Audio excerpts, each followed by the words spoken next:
Let's see if this is working. It's a little bit bright outside. The light is a little bit bright. And there is a chicken wire. A rose in a cage. A caged rose. Yes, and it is amazing. The color, I should have filmed it yesterday.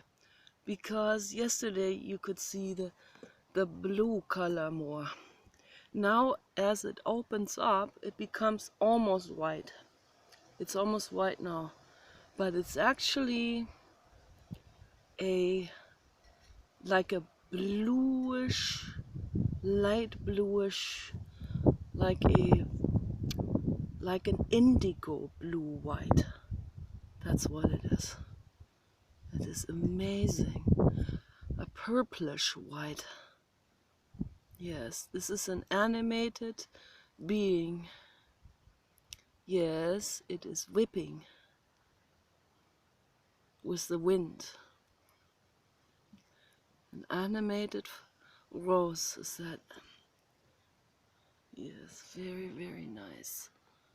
Gorgeous. What a gorgeous specimen. Yes. Nice. Gorgeous. Too bad I have the chicken wire in between, but I don't have a choice other than to put this into a cage because the deer would eat all of the rosebuds because they absolutely love rosebuds and rose heads, because it tastes so good to them, and it is so good for them too. They are so good for the deer, so nourishing. Yes, and we can make tea with them, and the Iranians make ice cream from roses, and you can eat the rose petals just like that and taste great.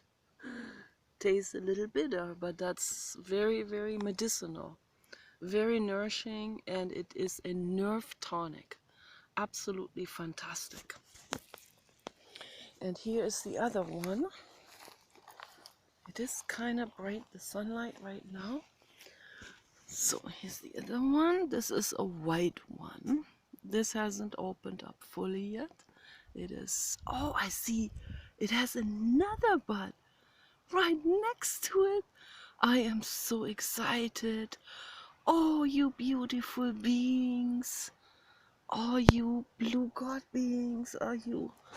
Oh my gosh. Gorgeous. Gorgeous, gorgeous, gorgeous.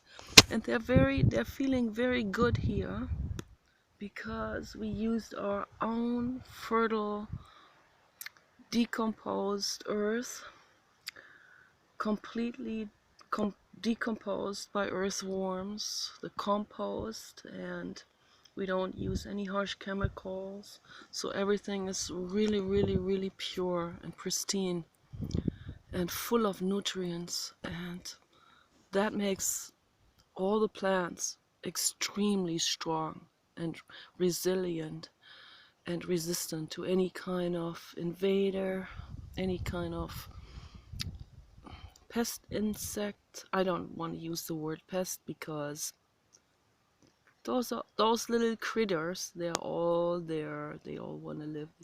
It's an ecosystem. They're all equally precious, believe it or not. So what matters is that we have a balance.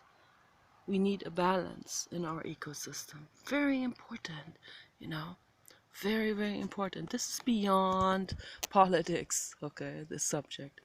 This is for us. We are not this or this. We're not Democrat or Republican. We're living beings, and so are the plants, and so is the earth. So we need to do something for all of these beings, all of these existences. Keep a balance, and then everything is good, then everything is, look how this Christmas tree is happy, happy, happy, happy. Look at that. Look at the enormous happiness of these resilient, amazing, amazing needle branches. And they smell good. They smell like Christmas. They smell like chocolate and orange. That's what they smell like. Oh, so incredibly nice is this. Such an abundance. What an abundance. Wonderful. Wonderful, wonderful, wonderful, wonderful. I think this is a Douglas fir. Doing really well. When we moved here in 2010, these three little trees here, these three little Douglas firs, they were not here yet. Maybe they were, or they were really small, like my little finger or something. And Paul was mowing over them. And we didn't even notice that they were probably already like really small. Maybe just as small as that little one, that little extra branch there. And oh, here they were like this, probably like this little guy here. And Paul kept mowing over it, and then it kept getting stronger. You know, the root was still there, and the stem in the beginning was there, and it just kept on getting stronger, and the trunk got stronger and stronger and stronger, and then it kept growing taller and bigger. And I finally said, man, Paul, you cannot run over those anymore. They want to be here. And then he respected them, and he mowed around them, and now they are as tall as I am. Oh my gosh, look at that. They're even taller. Those are even taller. This one here is about my height, and the other two are about 6 feet. This one here, I think, is 7 feet on the tip there. Man, they made it so, they grow so fast. Amazing. Gorgeous. Gorgeous, gorgeous, gorgeous. Gorgeous, gorgeous, gorgeous. Love it. And they cannot be transferred over to a different place because it's too stressful, particularly when they're like this big, and then the roots, they fan out, and it is literally rooted, you know, to this place here, and it wants to be here, and wherever they root and wherever they feel good, they should stay. And then there is an amazing tree that grew there in the middle of the lawn, and it has light blue flowers, little flower petals in a bundle like this, like elongated. And I don't know what it is. Could be lilac. It's probably lilac. And here is the old manzanita, and that is where Kenny's grave is. The manzanita, I think it is completely dried up now. It died. I think when we first moved here, it was some part of it was still alive, but for some reason it did not make it in this region. I don't know why. So it's very sad. And then there are some oak trees also that are affected by some kind of bark beetle, and because their immune systems are suffering because of global warming. So that's a real serious problem. But then people this is so incredibly, what an awful misunderstanding is this, how people are addressing these problems. I don't even want to talk about it. It makes me so sad. What we need to understand is that our earth, that the plants that grow in the soil, that there needs to be a balance. Okay, global warming is causing an imbalance now. It causes a stress on certain trees that get overheated during the summer, that are not used to it. Manzanita, I think it grows more in higher elevations where it's supposed to get really cold in the winter time, and maybe it doesn't get cold enough. So, and then the bark beetles, they don't get reduced in their population, and then they will overpopulate, and it also, this imbalance will also cause an immune stress, and then when they have an immune stress, then the bark beetles will get in to the trees. The trees don't have enough of an immune response to it. It's like it's all interconnected. So all of this. So, but global warming, we can't reverse it. No, it is, the damage has been done with it. People have heated up the atmosphere. The ice caps are melting, which causes an increase in a sea level rise, which has a huge effect on the weather patterns. They become extreme in this way and in that way. Extreme cold, extreme heat, extreme drought, extreme rainfall here, extreme winds, extreme storms. Okay, storms where they haven't been before. And you notice it. If you pay attention, you will see it. If your roof blows up, you will know.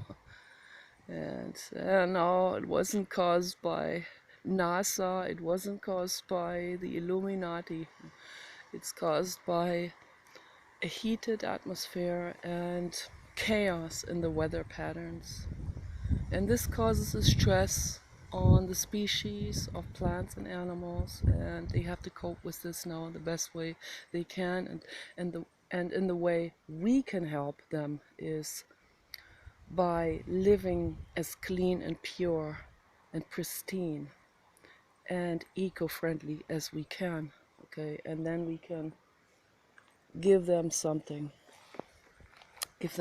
back, so that maybe we can. I'm gonna sit here. Yes, it's nice. It's nice. It's nice. Oh, beautiful. Beautiful. Here's a dandelion.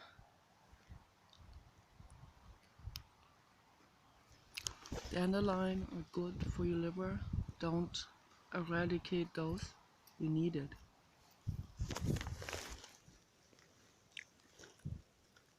It's a beautiful day today. I took a bath outside in my bathtub with our natural kaolin earth that I put into it. I put a handful of that into it. It is a wonderful exfoliation scrub for the skin and the face. Trying to get rid of these little hardened pimples. They call them whiteheads, I think. I know why I have those, because I've been eating chocolate and it clogs the pores. It does. It's not good. I don't have time to go to a day spa because we take turns with the papa dog all the time. And I don't want to go to a day spa and Paul and Papa are sitting in the van for all that time, so I don't want to do that. And Papa comes before any kind of cosmetic procedures. So, and it's much better for the skin and healthier to use natural earth clays and put that on the face and let that soak in. And I also put ivy leaves on the face. It felt remarkably great. And I was half under the water with my face with ivy leaves on all of those pimples, hoping that they'll dissolve these pimples. That'd be really great. So this is how you do it. You just put some pieces of stuff on it. Doesn't stay now because I'm not in water like this here. Just put pieces of green stuff on it, like ivy or dandelion, and just let that soak in. Particularly with water, it will stick on it better. And there's one thing I made myself. I came up with this. No one has told me this because I'm experimenting with all these natural things. I'm a natural healing cosmonaut. And so what I did is I took a whole bunch of ivy leaves, put them in the blender, put water on it, possibly filtered water, it's the best. You blend that, and the end result is that the top layer in the blender will have like this much foam, like beer, like a foam layer on top, a real thick foam layer. And it is a whitish foam, very white, but with a little green color, like a very, very light zinc green foam. Unbelievably nice, and it smells heavenly. And I put that foam, like scoop that out like this, like it's like whipped cream. You put that all over your face, and it is the softest thing I've ever felt in my entire life. It's really literally like heaven. It's like a cloud. And you let that soak in and use it like a face mask. You wash it off and you feel like your skin feels incredibly refreshed. It makes your skin feel like completely rejuvenated. It's wonderful. It's fantastic. And the kaolin earth, that when that's hydrated, that functions just like a fantastic face scrub, exfoliating face scrub. It's wonderful. You massage that in. It has a little peeling effect on the outer layers of the skin. You know, it removes any kind of dead skin cells and also impurities and pus or whatever, pus, pimples. It's really fantastic and makes you feel really refreshed and clear, and also makes your eyes refreshed, like where you don't have that feeling of your eyes don't feel tired anymore. Your eyes don't feel like they have sand in it or something. You know, sometimes we have a lot of pollution in the air. And I know that people in this neighborhood here, they spray pesticides. I don't even want to use that word, but I have to in order to explain this. So all of this pollution is very, very hard on any kind of organism system and mucous membranes like that in the eye of the outer layer of the iris. So they can make the eye feel like very irritated and feels like there's sand in it or something. So it's pollution. And if we live really pure and clean, completely holistic with completely natural means, then we can really pamper ourselves that way and can counterbalance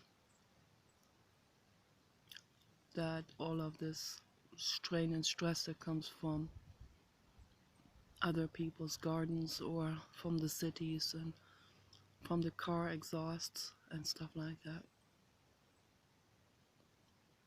Let's make it better. Why pollute? Why, the people that use rolling coal in order to make a statement, it's the ego making a statement. I'm making a statement. And it's a very childish and immature thing to do, to use that to pollute, to deliberately pollute. There are some of those in this neighborhood here, and it's not fun. And so they're just gonna cause their own lives to become miserable. They're gonna have a cardiac arrest at some point from the pollution they cause in their own lives, from the pesticides, from the meat they eat, from that hostility, from that cold lifestyle. And they're gonna cut their own lives short. So they're also causing pollution for the world, but we can make it better. So each person can make the lifestyle better, and that will have an effect globally as well, a positive effect. So bringing love into the world with words, with actions, cleansing out your life, purifying your mind, your thoughts, your body, the interaction with others, meditation. This is not about a political stand or some kind of social statement or some kind of group. No, I don't belong to any group. Trust me, believe me. There are a lot of people that I meet. They will have something super going on one hand, and then something really ridiculous on the other hand. It doesn't matter where I look. It's because most people, they will adhere to a specific camp, and they take it hook, line, and sinker, and they all take it by the book. So that is exactly what I'm trying to educate people not to do. You think for yourself. The earth, okay, is not a Democrat or a Republican. It's not Muslim, it's not Christian, it's not Hindu, it's not Buddhist. It just is. And we need to be there for the earth. The rose is so beautiful, so incredibly gorgeous. And I am wearing Dolce by Dolce & Gabbana today. It is a fantastic scent, but I'm boycotting Dolce & Gabbana right now because apparently they are still selling animal skins and furs. So no to Dolce & Gabbana as long as they sell cruel things. Become cruelty free. Then the caring people will like you again and will buy from you again. And I want everyone to go out there and write a letter, handwrite a letter,